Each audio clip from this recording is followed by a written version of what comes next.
Now we begin a new series today, and I'm excited about that. Excited to be back here in Cuenca, in this beautiful place, and these beautiful people, this beautiful community. I really do love it here. I'm beginning a new series now as we're approaching Easter. And this series is based on the question, what does Jesus mean to you? You see, the heart of Christianity is Jesus. We can't ever forget that. We've got to remember that we wouldn't have any of this here today had it not been for Jesus. Jesus is the heart of Christian living. So the real key question for us is always to ask, what does Jesus mean to me? Now, I've selected 4 different kinds of meanings that Jesus can have to us, and those will be the 4 messages that I will deliver. And those are the 4 things I think Scripture identifies Jesus as having meant to many, many, many people throughout the years that Christianity has been on the face of this earth. First of all, Jesus is understood to be the Anointed One. Second of all, he is understood to be the King of Kings. And then he is also understood to be the Crucified One. And last of all, but most glorious of all, he's understood to be the Risen One. So there you are. All of those are ways you can relate to Jesus. All of those are ways that you can understand who Jesus is. And that's what I hope to do in this series I'm beginning today, is to help us reflect for a few moments about how Jesus relates in our life in one of these 4 ways. Today we're going to begin with the Anointed One, the one that we love, the one that we anoint, the one that we believe is the whole reason why we live. This is one of the ways we can relate to Jesus as the Anointed One. And to think about it, I have selected this story today from the Gospel of Mark, the story of Mary. Mary was the sister of Martha, and she was also the sister of Lazarus, who Jesus raised from the dead. But I believe here we have a beautiful story, beautiful love story, that will help us reflect for a few moments here about what it means to anoint Jesus in your life. So we're going to think upon that together today, using that particular story. This story is an very interesting story. And so that you might not be confused at this very moment, there are 2 Marys in the New Testament that anoint Jesus. One is Mary, the sister of Martha, and the other is Mary Magdalene. And the stories are very almost identical. So today I'm talking about Mary, the sister of Lazarus, and the sister of Martha. The story is a very beautiful story, and I want you to get into it. I want you to think about it. I want you to try to envision it in your mind. Mary has listened to Jesus for many months now. She's heard his message of love, unconditional love. She's heard his message of God's faith in us, that God has not come to destroy us, but has come to save us and to lift us up.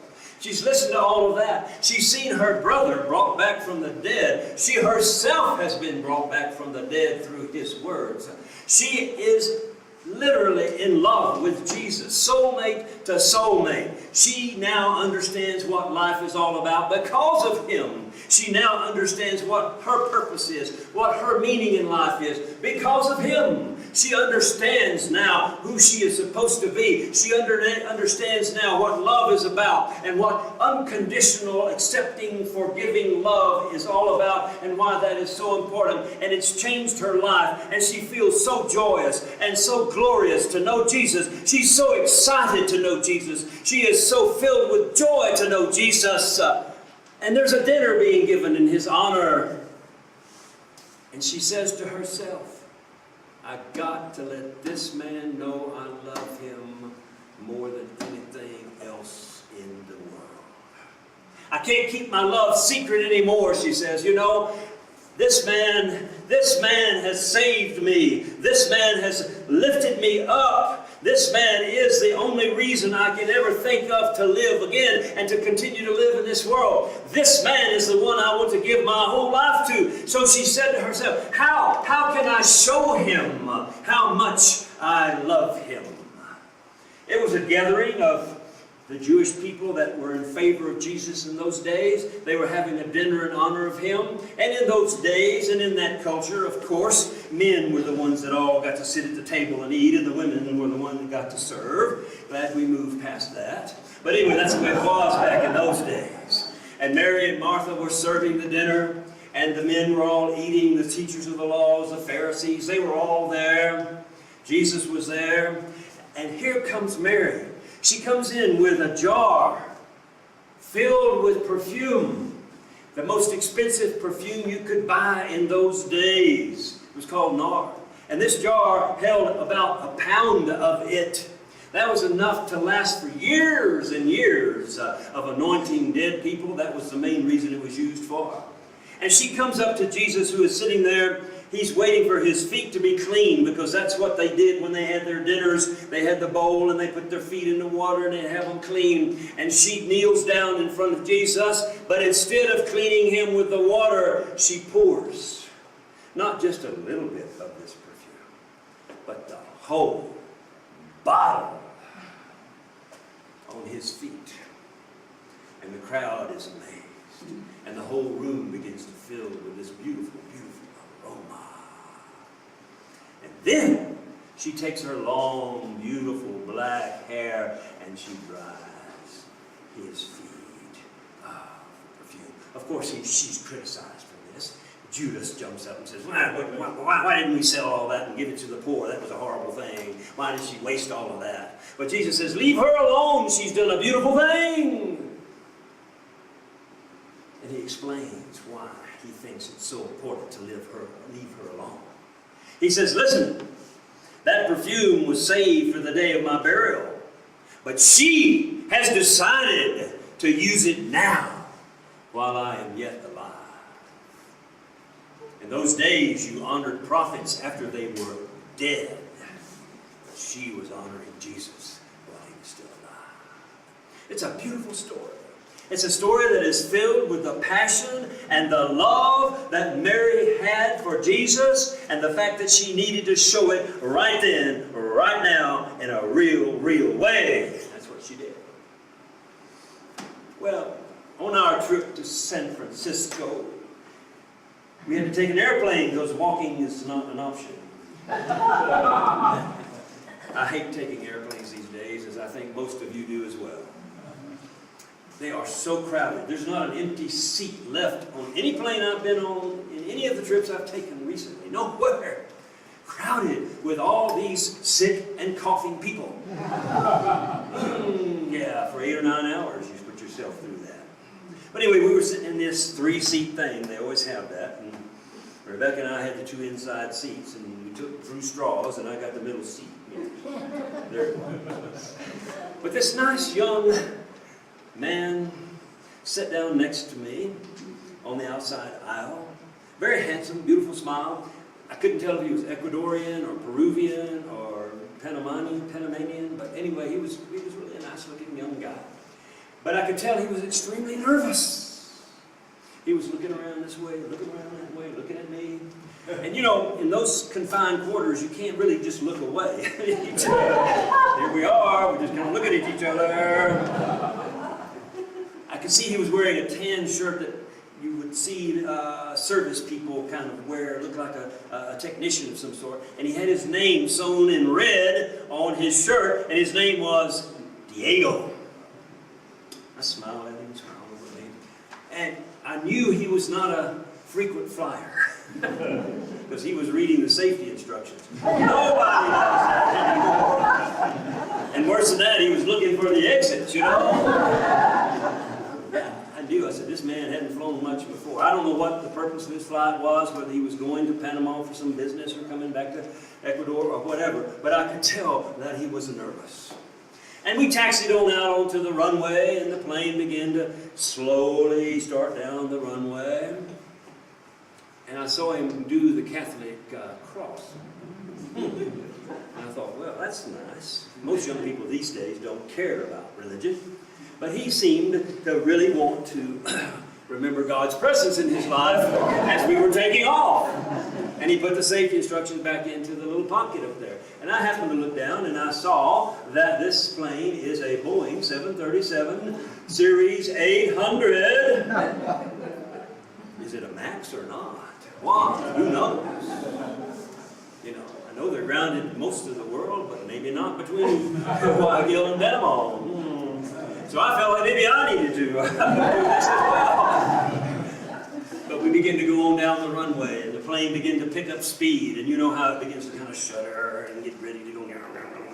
And it's getting faster and faster and faster, and it's going on up the way of the runway. And I could tell he was extremely anxious about it all, white-handed, grabbing everything. But as we began to take off, he reached into his pocket of his shirt and pulled out his cell phone. I couldn't help but see that. And I could see on the front of his cell phone, his wallpaper, was this beautiful young Ecuadorian or Peruvian woman dressed in red with all these little love hearts all around her. Her name was Alicia, and down at the bottom it said Diego. Didn't take much to figure that one out. He was looking at her as they were taking off, and he pulled his phone up to him, obviously recording a message. And I couldn't quite hear over the roar of the engines everything he was saying, but I heard him say, mi amor, te quiero, mi amor, siempre. And he was telling her how much he loved her, always. She was his love, and he just went on and on about that. And we finally got on up high enough to level off, and he kind of relaxed a little bit and sat back and looked over at me, and I gave him the thumbs up. And he was sitting back, but I could tell he was relaxed now, content. Not because the plane had leveled off and everything was fine, because a lot of bad things could happen between now and then as well. But he was content for one reason. He had told the love of his life how much he loved her while he was still alive. It really touched my heart. I was proud of him for doing that. Not many people would do that. You know, married people sitting over looking at magazines. Okay. He took the time to tell his beloved how much she meant to him, even though he might pass on. She could always hear his voice in what we now call the cloud, the recording he made, telling her how much he loved her. Well, the reason I tell that story is because this is what it means to atone someone. It means that they're the most important thing in the world to you. It means that they're the ones that you express your love to as often as you possibly can. And this is what Mary was doing in our story today, and that is what we as Christians should be doing if we really wish to call ourselves the followers of Jesus. We should be expressing our love to Jesus all day long, every day, and every way we can. But the key thought here in my story about Diego, and in my story, another story from the scriptures about Mary, the key thought is, do it while you can. Huh? Do it while you can. You are not guaranteed one more day on the face of this earth. You are not guaranteed that. I don't care who you are, how healthy you are, what kind of food you've been eating. You are not guaranteed one more day. One more day to express your love to the people you love in your life, but more importantly, to express your love to Jesus. Today's the only day you got. Now's the only time you have. I do sincerely believe that the angels in heaven are jealous of us here on earth, because we can still make a difference. We can still express our love to Jesus through our actions, through our services, through our giving, through whatever else we might do to spread love and peace and joy in this world. We still got an opportunity to do that. The angels do not anymore. Dead can only be with God. The living can live for God. You see, big difference. So the thing we must keep in mind, the thing we must focus upon in our daily Christian living is how much do we express our love for Jesus on a daily basis. I'm not just talking about sitting down saying, oh, Jesus, I love you. Oh, Jesus, I love you. That's not expressing love to Jesus. That's just talking in the wind. I'm talking about doing those things that Jesus will be proud of you for doing. Doing those things where you are able to love and care for people in this world. Doing those things where you can stand up for those who hurt and who need help. Doing those things that Jesus himself did and wants you to do as well. That's how you pour out your life onto the feet of him who brings good news. Because you are in love with love. You have decided that what this world needs more than anything else is love, unconditional love for all that enables you to express that to them. This is what it means to make Jesus your anointed one. Do it now. Don't wait. Don't say, oh, I'll serve Jesus when I retire. Don't say after you retire, oh, I'll serve Jesus when I finish all my trips and my fiestas. Don't say that. Realize today's the only day you got it. Don't leave this earth without having shown Jesus every kind of love you can possibly show him. Well, there's another point. Another point that's even in some ways more important. And it's seen in this bizarre thing that happens. Mary has washed his feet. And right next to the bowl, as is the custom of the Jewish people who wash feet all the time in the days of Jesus, right next to the bowl is a towel to dry his feet with, a towel. But what does she do? She doesn't use the towel. She takes her hair and she wipes his feet so that the perfume now is coming into her hair and mixed all in her hair. That's how she dries his feet. Why? What's the deal here? Why does that story occur? Why are we told that? What's the purpose of that? Why does she dry his feet with her hair?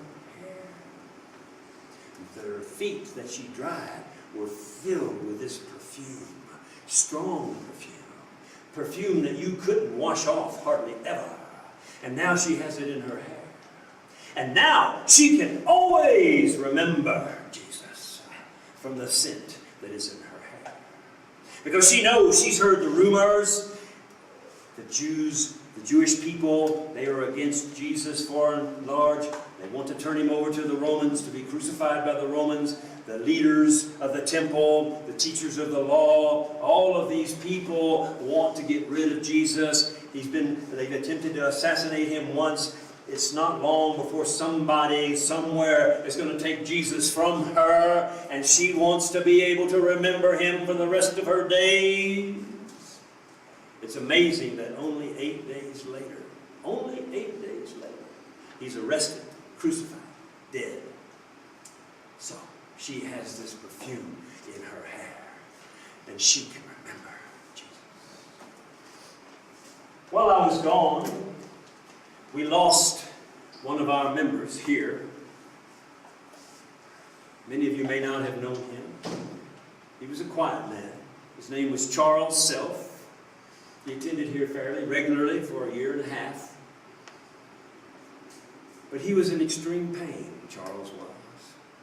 He had some type of a nerve disease and surgery that he had engaged in. And he was in intense pain 24 hours a day. And he had moved here to Ecuador not realizing that this was a country where morphine is illegal. He thought he could get morphine here. You can't get morphine here. And so he took their watered down painkillers. And he was in great misery. Perhaps overdosed by the medical establishment here as far as his painkillers were concerned. But I had visited with him, some of us others had visited with him, and we encouraged Charles to move back to the States where you can get some care, where you can find someone to take care of you. He was here by himself. His wife had passed away. And he decided that he was going to move back, I think May or something like that. That was the earliest he could go back. So we're having a meeting of our manager group, and we were talking about things that we needed to be doing in our community here. And we had just finished talking about Charles, saying that we were worried about him and that we wanted to try to do something to make sure he was getting the meals he needed to get. Maybe we could set up some people to go and visit him and help to somehow or another relieve his pain a little. When all of a sudden the phone rang and Doc answered his phone, and the message came to us that he had been found dead in his apartment. Been there for 3 days, dead in his apartment.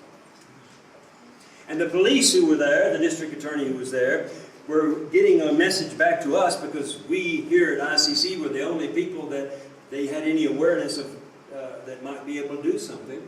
And we were told that somebody needed to come down and identify the body, and somebody needed to take away his dog.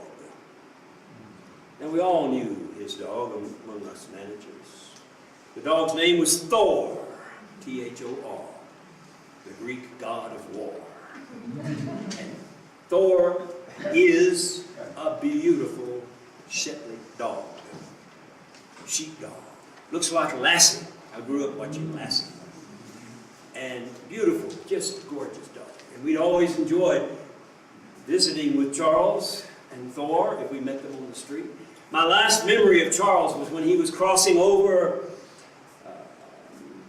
April the 12th, Tres de Novembre, across Unidad Nacional, headed home. And it was a beautiful Cuenca day. The wind was blowing a little in his hair, and Thor's long blonde hair was blowing, and they were just headed off toward their house. Both of them with smiles on their face. That's how I will remember Charles. That's how I want to remember him. But anyway, there it was.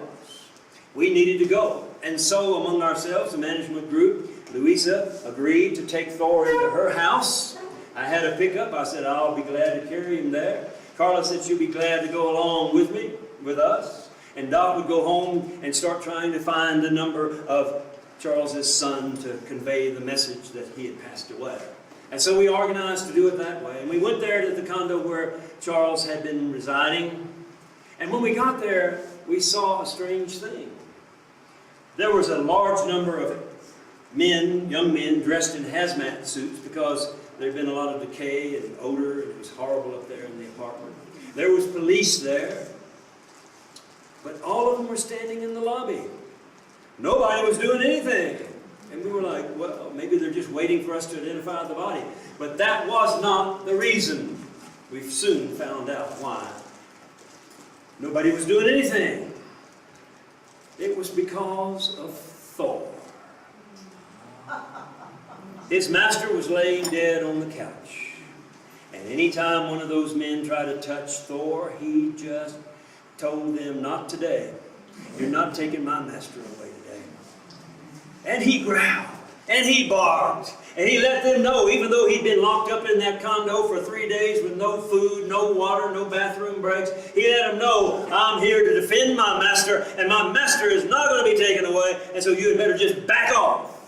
And these were young, strong, big men, and they had all backed off down into the lobby. It was a standoff between them and Thor. We needed to move Charles's body out of there, needed to take it on down to the morgue, but Thor would not let us do that. Thankfully, somebody decided to call a professional dog trainer to go in and help. And what I have heard since was that this professional dog trainer went in there and went to the closets where he found some of Charles's clothes. And he got a shirt from that closet. And he went over nearby where Thor was barking and just raising all kinds of difficulty. And he held out that shirt. And when Thor smelled the living scent of his master, he began to follow that shirt. And they led him away from the dead body. Because he smelled the living scent of his master, and he was willing to follow it into whatever new life there might be. Is that not a parable? Amazing parable. He was brought down to the lobby, and the three of us went over and petted him and showed him our love, and he was obviously comforted by that. We took him to the vet to get him cleaned up because, you know, he'd been in that condo for 3 days. And thankfully, we were able to find him a permanent home with a man named Christian, who's the owner of the Common Grounds. And people there even knew Thor because Charles would always go there with him to eat. So Thor has now found a new home and new friends. And just as a little bit of an update, they've discovered recently he has some medical issues. He needs to go to the vet. It's a little bit more expensive than what Christian can handle. So if you would like to donate anything to help out Thor, please see Louisa after the services today, and she'll make sure that relief gets to him.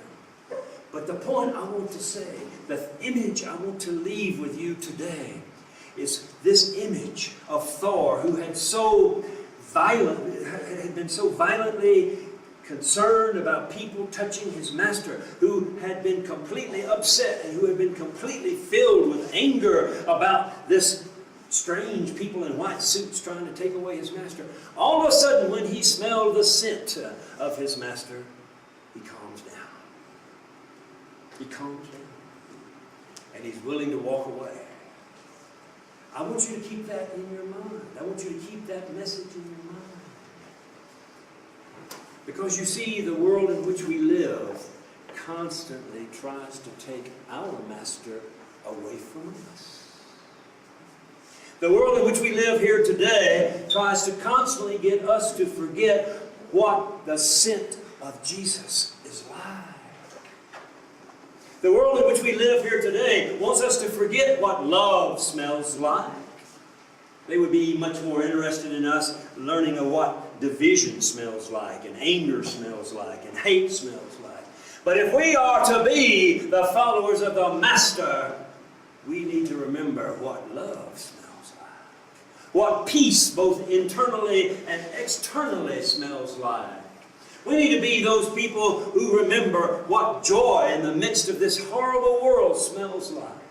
We need not to forget what Jesus smells like.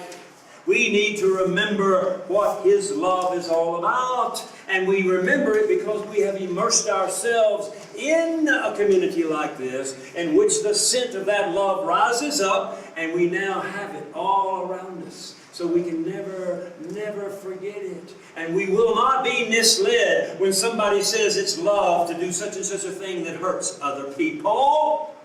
We will not be misled when people say, well, peace is forcing people to do what you want them to do. We will not be misled when people say, well, joy is when you get happy and high in life. We will not be misled because we have smelled those things, and they are in our psyche, in our hair, and we remember them no matter what may happen.